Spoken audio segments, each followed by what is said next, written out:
Last Sunday was a particularly bad day for the Boston Globe as it once again finds itself with major delivery issues. This has been ongoing since mid-June, but frustrations are mounting, and this week 2 top managers were fired as the paper struggles to get its act together.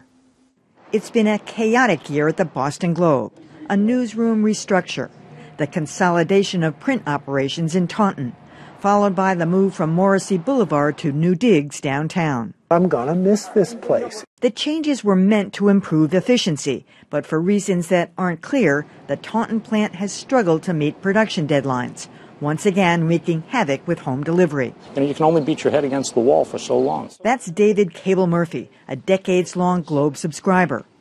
After last Sunday's paper arrived with missing sections, he emailed the Globe saying he wants to support the journalism, but has finally lost patience. The response? I have received nothing. At least throw me a bone. Toss me an email that says, hey, we're sorry. Even if it's not entirely honest, just as business practice, you want to be responsive to your customer. The Globe did not respond to our inquiries about printing issues either. Meanwhile, 2 top executives have been fired over the printing fiasco, something editor Brian McGrory admits has been painful.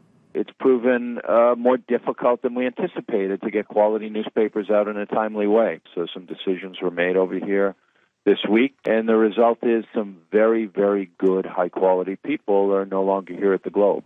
But for David Cable Murphy, the real issue is customer service, saying it's impossible to get through to a Globe representative. Canceling requires calling them. I don't want to be on the phone for 45 minutes. In a no-nonsense note to Beat the Press, one Globe pressman tells us the company bought the wrong printing presses, and that unless Mr. Henry is willing to dig deep into his pockets and install the correct presses, it could be the downfall of the company and the end of loyal customers like David Cable Murphy.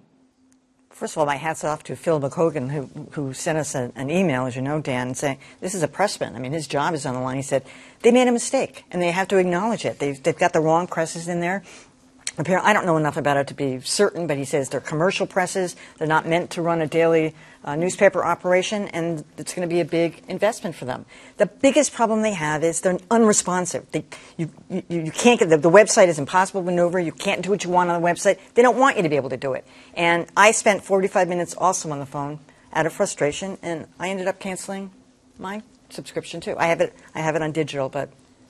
If they've got a customer relationship problem. Well, I'm a long-time Globe subscriber, and the last thing I want to do is cancel my subscription because they do great journalism, and I really want to support it.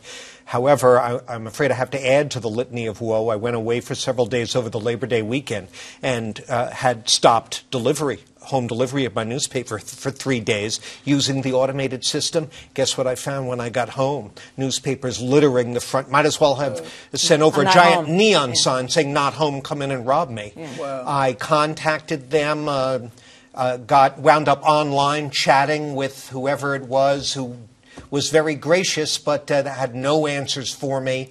And let me tell you, that has pushed me right up to the edge of wanting to cancel. Can't afford to have that happen again. So there's problems that go beyond the presses.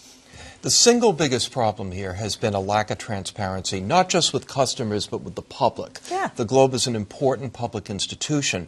When they had their problem with home delivery a year and a half ago, the Globe did excellent reporting that revealed exactly what had gone wrong and how they were going to fix it. This time, there's been very, very little, and it definitely plays into believing that what that pressman sent us is correct, because if these are just the wrong presses and they're never going to be able to fix them unless they replace them, this is not something that they're probably prepared to talk about yet. But we don't know. We need to know. You think that Brian McGrory or some of the other reporters and editors would just insist, look, we're going to do a takeout on this. And Brian McGrory, the Globe should not be putting poor Brian McGrory out there as the spokesman, because he's got nothing to do with this. We need to hear from John and Linda he's not Henry. He was on the regular segment. Right. I understand, but we need to hear from John Henry. Well, they're the Equifax of newspapers now because Equifax not responding either, and when they respond, giving you the wrong information. That's not a good brand. That's not what you want. And if you turn off real serious customers like you and almost you, where are we going? And this is the wrong time in the space of newspaper journalists to be turning around away people who want to get a printed paper. You want to keep that as a part of your whole thing. Yes, people are going to go to digital, but you also want to keep that. It should be a nice mix. I don't know what happens at the end of this. It's bad. Yeah, I don't know enough about the printing press world to be able to diagnose the problem either. But one thing that does happen in a lot of newspapers that are trying to, realizing they're going to be moving further and further away from print over time, is when they invest in new facilities, they have to invest to print a broader set of types of things. They have to do commercial printing, print other newspapers, do a lot of things that they wouldn't have to do when the newspaper was enough on its own. I don't know if that's the case here, but that seems like the kind of thing that they're talking about. I just think, the home delivery issue last winter, the fact that they've had real trouble maintaining digital leadership, have gone through a number of CEOs. At a certain point, I think you have to look higher up the chain of command. I mean, these are systemic operational problems, and I think it's something the Globe really needs to be concerned about internally, not just because they're losing subscribers, but because for the next 5 years, next 10 years, they're going to have to make strong strategic decisions and execute on them. Not to mention that they're cutting out the legs from under the Boston Herald. Yeah. We address it because they print it. And they got so frustrated they printed that editor's note. John Henry did do one editor's note. That's all I've seen from him. Yes.